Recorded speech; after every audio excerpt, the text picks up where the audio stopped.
Service in Green Bay has Did you get the issued a screen special cameras warning out? for Or just open all waters of able to Lake start Michigan taking from Sturgeon Bay to Sheboygan until 9:45 I did, thank p.m. you.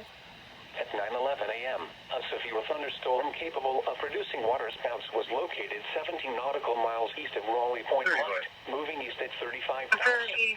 8463 Lee Street from wind gusts the 34 knots or vehicle. greater, You and can large just give hail. the RPM home for Source, it. radar indicated.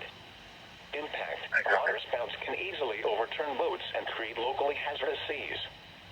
Small craft could be damaged in briefly higher winds and suddenly higher waves.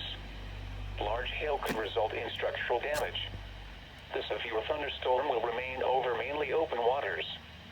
Move to safe harbor immediately as gusty winds and high waves are expected.